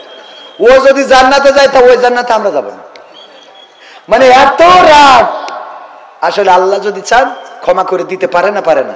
আমার দাঁড়ানো যুবকেরা, আমার তরুণেরা, কিশোরেরা, দিন প্রিয়, ইসলাম প্রিয় ভাই আব্দুল হাই সাইফুল্লাহ ভাই কিছুক্ষণের মধ্যেই চলে আসবেন। পরিবেশটা যদি আমি সুন্দর করতে না পারি, ভাই মনে করবেন আমি খুব ভালো ওয়াজ করতে পারি না। তো অন্তত আমার সম্মানটা, আমি আপনাদের এলাকার সন্তান, একটু মান ইজ্জতটা রাখেন। রাখা যায় না ভাই? ইজ্জত রাখার জন্য তো অন্তত এসে বসা যায়। এই দাঁড়ানো ভাইরা, এই আল্লাহর ওলি মাদ্রাসার ছাত্র, ওই যে আমার টুপি পরা, এসো না, তোমরা আইসো শোনা। আমি আজকে একটা চমক রাখিছি, আমি আজকে একটা চমক রাখবো। সেটা হলো, আমি এমন একজন যুবককে চাইবো যে এই যুবক আল্লাহর জন্য, কোরআনের জন্য নামাজি না, রোজাদার না, দাড়িওয়ালা না, টুপিওয়ালা না, আল্লাহর জন্য তওবা করে আল্লাহর পথে চলার শপথ যদি করে, আমি আমার গার কোটিটা খুলে তার পরাই দিয়ে যাবো এই স্টেজে। এবার বোঝেন, সিদ্ধান্ত নেন, কোন যুবক নামাজি না, রোজাদার না, দাড়িওয়ালা না, পরহেজগার না, আল্লাহর জন্য, এই কোটির জন্য না। আমি জাস্ট খালি আমার পক্ষ থেকে এটা হাদিয়া দেব। আমি সম্মান করতে চাই, আমার যুবকদেরকে দিনের পথে উদ্বুদ্ধ করতে চাই। তো সুতরাং কোন যুবক যদি সিদ্ধান্ত নেন, তাহলে সেই যুবক প্রস্তুতি নেন। এটা দেখতে চাই আমরা সেই ভাগ্যবান যুবককে যে শয়তানের পথ ছেড়ে আল্লাহর পথে চলার সিদ্ধান্ত নেবে, 5 ওয়াক্ত নামাজি না নামাজ পড়ার সিদ্ধান্ত নেবে, কোরআন জানে না কোরআন জানার সিদ্ধান্ত নেবে, দাড়ি রাখে না দাড়ি রাখার সিদ্ধান্ত নেবে, টাকনির উপরে কাপড় পরে না কাপড় পরার সিদ্ধান্ত নেবে। এই যুবকটা আমি দেখতে চাই। ভাইরা আমার, আমি বললাম এই জায়গাটা বসার জন্য কিছু লোক আছে চলে গেছেন, 1000 বলেও আমি এখানে আনতে পারবো। কারণ আল্লাহ আবু জাহেলেরও যদি মুসলমান বানাইতো তা ওর মক্কায় বানায় আবু জাহেলের আল্লাহ যদি হেদায়েত করতো তাহলে ওর মক্কায় না, ও বাংলাদেশে জন্ম নিলে হেদায়েত হইতো। কথা কয় না? জন্ম নিয়েছে মক্কায়, তারপরেও হেদায়েত পায় নাই। তো এই জন্য কিছু আল্লাহর বান্দা আছে, ওদের যতই বলেন ওদের হেদায়েত দেওয়া সম্ভব না, কারণ আল্লাহ চায় না। তা আমি চালি হবে? এ ব্যাপারে আল্লাহ কুরআনেও রাসূলের বলেছে, আল্লাহর রাসূল আপনি মন খারাপ করি লাভ নেই, হেদায়েতের মালিক আপনি না। আপনি কারোর ধমক দিয়েও হেদায়েত করতে পারবেন না, কারোর দোয়া করেও হেদায়েত করতে পারবেন না। আল্লাহ যদি তার না চায়, আল্লাহ নবীর চাচা আবু তালিব সেও কালেমাটা পড়ে যেতে পারে নাই। কথা ঠিক না বে ঠিক? এখন আপনি যদি আবু জাহেল, আবু লাহাব, উতবা, সাইবার দলের লোক হন, তো আমার ওয়াজে তো আমি লাইনে আনতে পারবো? ক্ষমতায় কেউ স্থায়ী হয় না, হোক না সে হাসিনা কি বারে না, সে আরটা চিরকাল থাকে না। ক্ষমতায় কেউ স্থায়ী হয় না, মুজিবুর বেশি দিন থাকেনি, জিয়াউর কেউ তো রাখেনি, এরশাদ চলে গেছে পৃথিবী ছেড়ে, এরশাদ চলে গেছে পৃথিবী ছেড়ে, কেউ আজ তার কথা কয় না। ক্ষমতায় কেউ স্থায়ী হয় না, হাসিনা ক্ষমতা ধরে রাখতে আয়না ঘর বানিয়েছিল, জনগণের রোশানলে দাদার দেশে পালিয়ে গেল।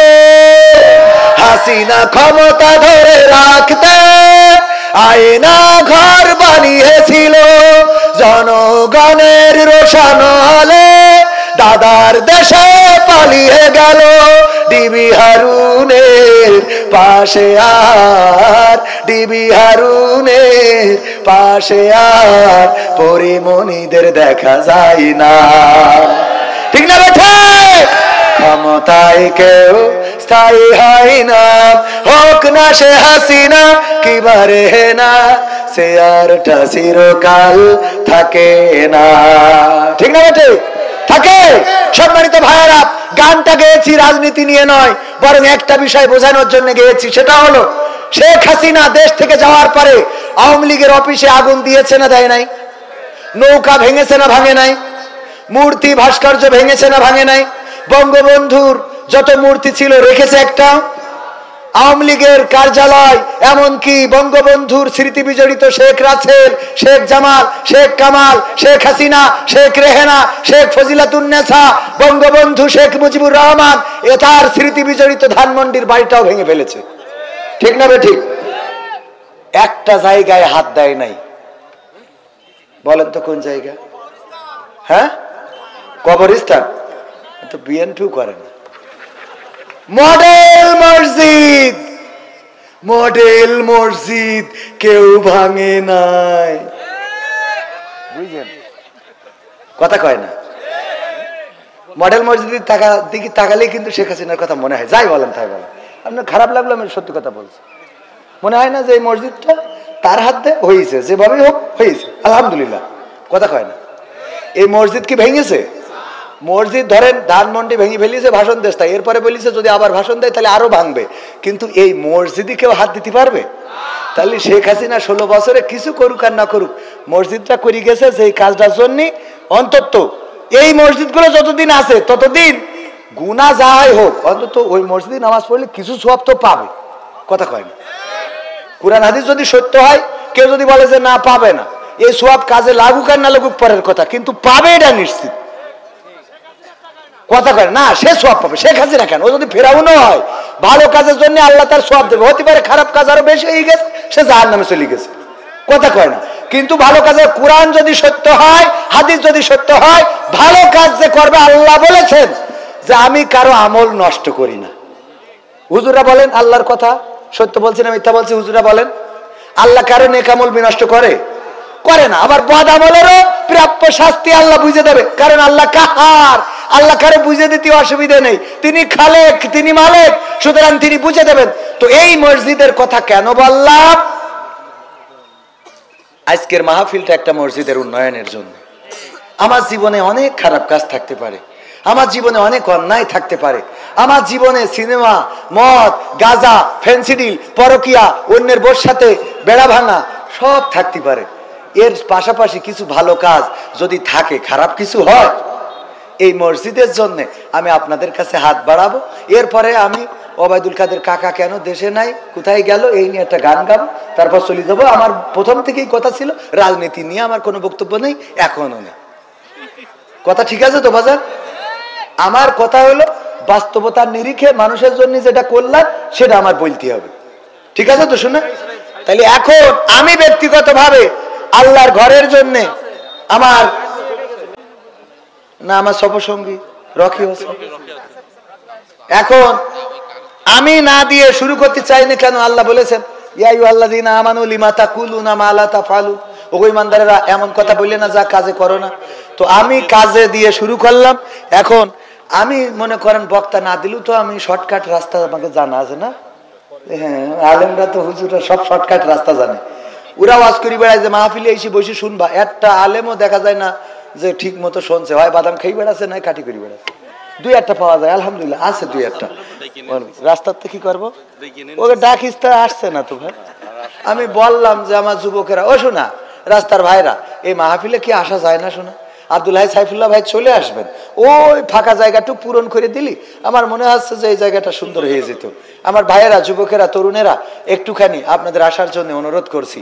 তো ভাইয়েরা, আমি ব্যক্তিগতভাবে এই মসজিদ আল্লাহর ঘর, আল্লাহর ঘরের জন্য যাই পেরেছি কিছু দিয়ে শুরু করলাম। এখন আপনাদের কাছে বেশি চাই না, একটা ব্যাগ সিমেন্টের দাম অন্তত দিবেন এমন 100 জন অন্তত আমি চাই যে একটা ব্যাগ সিমেন্টের দাম দিবেন সাধারণ মানুষ। আর অসাধারণ যারা, তারা 50,000, 1 lakh, 2 lakh, 20,000, 10 bag, 20 bag cement এই মসজিদের কাজের জন্য। ওই যে বলেছি শেখ হাসিনা সব ভাঙলেও মসজিদ কিন্তু ভাঙবে না, যাই হোক সে সওয়াব পাবে। আল্লাহ যদি চায় এই মসজিদের ওসিলায় ক্ষমাও করে দিতে পারে, এটা আল্লাহর হিসাব, একান্ত আল্লাহর হিসাব। আমরা এই কথা বলতে পারবো না যে আল্লাহ তুমি ওরে ক্ষমা করে দিলে কেন, এই এখতিয়ার আমাদের নাই, এটা আল্লাহর একান্ত। আল্লাহ চাইলে আমার মতো হুজুরির দড়ি জাহান্নামের নিচে মেরে দেবে, কবে ওয়াজ করি এত টাকা নিছিলি কেন, তুই সামান্য ইকেন তো কেন কিছু কথা কয় না, তোর থেকে তো হাসিনা ভালো। মাশাআল্লাহ, মায়ের নামে আমার আশফাকুজ্জামান রনি ভাই 20,000 দেবেন কেন, 20,000 দেন। উনি মনে কাছে অনেক টাকাই তো দিতে হয় না, একটু বেশি নেওয়া উচিত কিনা? 5,000 টাকা আমার পক্ষ থেকে বাড়াই দিই, বিএনপি করে এখন লাইন আছে ভালো। 50 দিয়েছেন আর 25,000 দেন, এটা 75 থাকুক, পরে আবার 25 দিয়ে 1 মেরি দেবেন, যখন ওই সবিন তেল মেল আসবে ওর মধ্যে থাক, না থাকলে যারা আছে ওদের আবার একটু কাটি করবেন। আল্লাহ কবুল করুন, বলে না আমিন। তাহলে কয় হাজার? 25,000। খুশি আপনারা? নারায়ে তাকবীর, লিল্লাহি তাকবীর। আজকের মাহফিলের প্রধান অতিথি আশফাকুজ্জামান রনি ভাই, আমার বড় ভাই, অনেক ভালোবাসেন, হৃদয় দিয়ে মহব্বত করেন। 25,000 টাকা করলেন দান, আল্লাহ বাড়িয়ে দাও, সম্মান মায়ের নামে দিল, আল্লাহ মাকে নে খায়াত দিয়ে দাও। আল্লাহ সারা জামান, আল্লাহ চলে, আল্লাহ তুমি দয়া করে নে খায়াত দাও, মনের নেক মাকসাদ পুরা করে দাও, আল্লাহ দিনদার ইমানদার বানায় দাও। সাবেক ইমাম অত্র মসজিদের সাবেক ইমাম লুৎফর রহমান, ও মোটে দিন চলে না, টাকা দিচ্ছে তাও নিলাম 500 টাকা করলেন। যার নাই কোনো গতি সে করে ইমামতি, তো ইমামও দিচ্ছে, তাহলে আপনাদের দেওয়ার দরকার আছে না নাই? তারপরে আশানুর রহমান তুতা আমাদের অতিথি, হ্যাঁ 5,000 হবে না? না কই সে কই বসো না, একটু আমার সাথে একটু হাত দেন না, আসেন একটু। আহারে আমি যুবক মানুষ না, আহারে ওঠেন তা ওঠেন, একটু সালাম দেন সবাই। আসসালামু আলাইকুম ভাই, ভালো আছেন তো? হ্যাঁ 10,000 টাকা দিয়েছে ভাই, আলহামদুলিল্লাহ আলহামদুলিল্লাহ। নারায়ে তাকবীর। কয় হাজার শোনা? আল্লাহ কবুল করুন ভাই। 10,000 টাকা কোনো ব্যাপারই না। হঠাৎ পেটের মধ্যে একটা মুড়া দিলি, ইবনে সিনাই গেলি, পরীক্ষা দেবে, তাতে 11,000 টাকা খরচ হবে। তো 1,000 টাকারও বেশি থাকলো না। কি করিস? নূর হোসেন বাবু 1,000 টাকা দিলে হয়? কই হ্যাঁ, ওই 1,000 ইট, তার ঠিক আছে। বিসমিল্লাহ ডিম ঘর, ডিমের ব্যবসা, মাশাআল্লাহ, নারায়ে তাকবীর। ও তাহলে এই যেসব ডিম দিচ্ছে ওখানতে নেয়, তো পরে আমলি খাওয়া হলে খাইটি না, যে পরিমাণ ডিম দিচ্ছে রে আল্লাহ, অসুবিধা নেই। নারায়ে তাকবীর। ও আমার ভাইরা, আমাদের নূর হোসেন বাবু ভাই ডিম ঘর, বিসমিল্লাহ ডিম ঘর, 1,000 ইট দান করলেন। আল্লাহ দানকে কবুল করে নাও, নেখায়াত দাও, মনের স্বপ্ন পুরা করে দাও। উনার মাহফিল আছে 22 তারিখ। আব্দুল সালাম যুক্তিবাদী আমার বড় ভাই, গতকাল কেউ একসাথে ছিলাম, আমার গাড়িতে হামলা হওয়ার পরে একসাথে বসে চা নাস্তা খেয়ে তারপরে জিনেদারতে গেছে। ওগো আমার ভাইরা, 22 তারিখের ওই মাহফিলে যাওয়ার দরকার আছে না নাই? আমরা সবাই অ্যাটেন্ড করব। তারপরে আমার কি ভাই জানো, আশানুর ভাই দিয়েছেন 10,000 টাকা। আল্লাহ দানকে কবুল করো, নেখায়াত দাও, মনের স্বপ্ন পুরা করে দাও, আপনজনদের কবুল করে নাও। আল্লাহ তুমি দয়া করে সন্তান সন্ততি স্ত্রী পরিবার পরিজনকে সুখে থাকার তৌফিক দান করে দাও। আল্লাহ যারা চিরজন্মের মতো বিদায় নিয়েছে, কবরগুলো জান্নাতের বাগান বানায় দাও, বলেন আমিন। কিডা? ওয়াহিদুজ্জামান নুনু, প্রাইম শু 5,000 টাকা। ওয়াহিদুজ্জামান নুনু, প্রাইম শু, জিগর কাছে প্রাইম শু জুতো কেনার দরকার হলে প্রাইম শুতে যাবেন। আর আমি যদি কোনোদিন আসি, আমার এক জোড়া দিয়ে আল্লাহ কবুল করে। ইসলামী ব্যাংকের নিচে, তো চিনে গেলাম। আমার এখন হাদিয়াটা দেওয়া সে জুত মতো দিচ্ছে না মানসি, ওখান থেকে নারায়ে তাকবীর। প্রেম শু 5,000 টাকা। আল্লাহ তুমি দানকে কবুল করে নাও, দিনদার ইমানদার বানায় দাও, পরহেজগার বানায় দাও। আল্লাহ ব্যবসায় বরকত দান করে দাও। সামনে রমজান মাস, আল্লাহ রমাদানের মাস, আল্লাহ ঈদের সময় যেন বেচা কিনা বেড়ে যায়, তৌফিক দান করে দাও, বলেন আমিন। তারপরে তাড়াতাড়ি বলেন আমার যুবকেরা, এই সিমেন্ট দেওয়ার মতো সামনে থেকে আসেন। শহীদুল ইসলাম খোকন কাশিমপুর 2,000 টাকা আল্লাহ দান করলেন, দানকে কবুল করে নাও, নেখায়াত দাও, মনের স্বপ্ন পুরা করে দাও। দানকারীর ও পিতা মাতার সুখে রেখো কবরে, নূরের টুপি পরায় আল্লাহ তুলিও রোজ হাসরে, বলেন আমিন। একজন মারা গেছে, বোন মারা গেছে, ভাই 500 টাকা নগদ করলেন দান। আল্লাহ দানকে কবুল করে নাও, নেখায়াত দাও। আল্লাহ বোনের কবরটারে জান্নাতের বাগান বানাও। আল্লাহ পরকালে জান্নাতের সিঁড়িতে যেন দেখা হয়, সেই তৌফিক দান করে দাও, বলেন আমিন। তারপরে 500 1,000 টাকা আর কোন আল্লাহর বান্দা দিবেন? রড সিমেন্ট, ও এও তো লাগবে তাই না? হ্যাঁ, সাত দিদি তো রড সিমেন্ট। আমাদের জিয়া ভাই আছে রড সিমেন্টের দোকান, ক্যাশিয়ার। হ্যাঁ, পিছনে পিছনে। ও শোন না, জিয়া ভাই তো এখন দাম মেলা, কারণ ক্ষমতায় এখন এই দাম। মাশাআল্লাহ, 5,000 দিলে হয়? একটু রড দেন, আপনার দোকান আছে। কয় মন? কয় মন? টাকা লাগবে না, আমরা টাকা নেবো না। 1 মন রডের দাম কত? 1 মন রডের দাম কত? শুনে তাই 1 মন রডের দাম কত? 1 মন রডের দাম কত খাবেন তো? 1 মন রডে 4,000, তাহলে 2 মন রড। নারায়ে তাকবীর। 5,000 টাকা দিতে চাইলো, আমি 2 মন রড মেরে দিলাম। যদি আপনি মনে করেন রডের জায়গায় বাঁশ দেবেন, দিতে পারেন। আগে তো রডের জায়গায় বাঁশ চলিস। আব্দুল জব্বার, এই যে দেখো বঙ্গবন্ধুর এখান ক্যারকেরি নোট দিয়েছে, আমি এতক্ষণ ধরে খুঁজছিলাম। নারায়ে তাকবীর। আমার আব্দুল জব্বার ভাই প্রথম ব্যক্তি যিনি 1,000 টাকার একখান নোট দান করলেন। আল্লাহ দানকে কবুল করে নাও, নেখায়াত দাও। আল্লাহ ভালো জায়গায় বিবাহের ব্যবস্থা করে দাও, বলেন আমিন। না বিয়ে করি না? সভাপতি, আমাদের সভাপতি লাস্টে, উস্তাদের মাস শেষ। আমার ভাইয়েরা, আমাদের সামনে থেকে একজনেরও কিছু বলতে শুনলাম না। একটু সিমেন্টের নাম বলেন দিন। 100টা ব্যাগ। ওই যে নাম কি? মোহাম্মদ ফয়সাল হোসেন, ফারজাল হোসেন। কয় ব্যাগ শুনে? নারায়ে তাকবীর। আমার ফারজাল ভাই বাড়ি কোথায়? একটু ভিতরে একজনের পাঠায় একটু নাম বলি দেবেন জোরে করি। তাহলে একজন হইলো, দেখি খুব তাড়াতাড়ি করি। ওই যে আরেকজন আমার যুবক মানুষ, এই যে 2 ব্যাগ দেবে ভাইজান, তাড়াতাড়ি। নাম কি ভাইয়া? হ্যাঁ, জাহাঙ্গীর কোটি।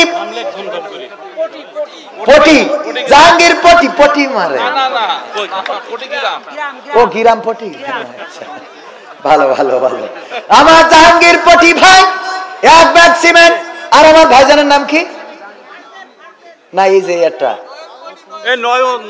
নয়ন পটি হ্যাঁ এই পটির লোক তো ভালো আলহামদুলিল্লাহ আমার নয়ন পটি ভাই উনি দিবেন 2 ব্যাগ সিমেন্ট নারায়ে তাকবীর আল্লাহ দানকে কবুল করে নাও নে খায়াত দাও মনের স্বপ্ন পুরা করে দাও পঞ্চজন যারা কবরে কবরগুলো ক্ষমা করে দাও 4 ভাগ হইলো তারপর কোন আল্লাহর বান্দা মাবনের নাম পাঠাতে পারে মাবন তুফান পটি কুরবান পটি 2 ব্যাগ না 2 ব্যাগ কুরবানি করি নারায়ে তাকবীর আমার কুরবান পটি 2 ব্যাগ সিমেন্ট করলো দান আল্লাহ বাড়িয়ে দাও সম্মান নে খায়াত দাও মনের স্বপ্ন পুরা করে দাও পঞ্চজনদের কবুল করে নাও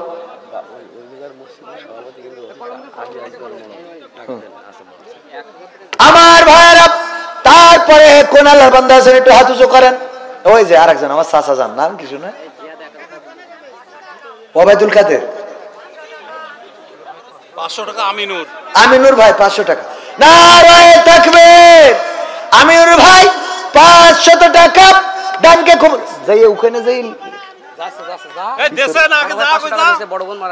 বড় বোন মারা গেছে আরেকজন ভাই 500 টাকা দিয়েছেন বড় বোন মারা গেছে আল্লাহ দানকে কবুল করে নাও না খায়াত দিয়ে দাও নগদ যারা দিবেন 500 1000 টাকা নাম ধরে দোয়া করে দেব আমি মুসাফির মানুষ আল্লাহ দোয়া কবুল করতে পারেন ওগো আমার ভাইরা মা বোনদের মধ্যে যারা আমার মা বোনেরা যারা আছেন কোন মাটিতে তৈরি রে তুই মা কোন মাটিতে তৈরি রে তুই মা কোন মাটিতে তৈরি রে তুই মা কোন মাটিতে তৈরি রে তুই মা কত কষ্ট দিলাম তোরে আমি সারা জীবন ধরে অবধ ছেলে বলে তবু করলি রে ক্ষমা কোন মাটিতে তৈরি রে তুই মা কোন মাটিতে তৈরি রে তুই মা ওগো আমার মায়েরা যদি কেউ কানের ফুল নাকের দুল দিতে চান দিতে পারেন সাতক্ষীরায় একবার একজন সোনার গয়না দান করলেন 1 ভরি ওজনের আবার মনিরামপুর সোহান শরণপুর 1000 টাকা করলেন দান আল্লাহ বাড়িয়ে দাও সম্মান নে খায়াত দাও অনেকের মা নাই মা যদি থাকতেন একটা শাড়ি কিনতে 1000 টাকা লেগে যেত বাবা যদি থাকতেন বাবার লুঙ্গি কিনতে 500 টাকা লেগে যেত 5000 টাকা 10 বস্তা সিমেন্ট ওই জায়গায় ওই আলী আসগার মোড়ল হ্যাঁ ডাকতি বলিল আলী আসগার মোড়ল 5000 টাকা 10 ব্যাগ সিমেন্ট আর কি আর দেবে বালু দেন এক টলি পেরবেন না এক টলি বালু আলী আসগার মোড়ল ভাই কই মোড়ল ভাই সিমেন্ট দেন টাকা দেন মাশাআল্লাহ ওই মসজিদে 30000 টাকা মাশাআল্লাহ কষ্ট কি আর একটা টলি বালু মেরি দেন তাহলে ওই যে ঢালাইটা দিয়ে দিবেন নারায়ে তাকবীর 5000 টাকা আর 10 ব্যাগ সিমেন্ট সাথে এক টলি বালু আল্লাহ দানকে কবুল করো আলী আসগার মোড়ল সাহেবকে কবুল করে না ওগো আল্লাহ আল্লাহ তোমার নবীর নাতি ছিল নাতির যে সন্তান ছিল আলী আসগার ফোরাত নদীর তীরে শহীদ হয়েছিল তার নামে নাম আল্লাহ এই পরিবারের সাথে জান্নাতে থাকার তৌফিক দিয়ে দাও বলেন আমিন তরকারির ব্যবসা করে আব্দুর রহিম ভাই কোনে কাছে তরকারির দাম কমে গেছে টাকা দেবে কোনতে তাও দিবেন মনে হয় ভাই ও ভাই মাশাআল্লাহ আমার ভাই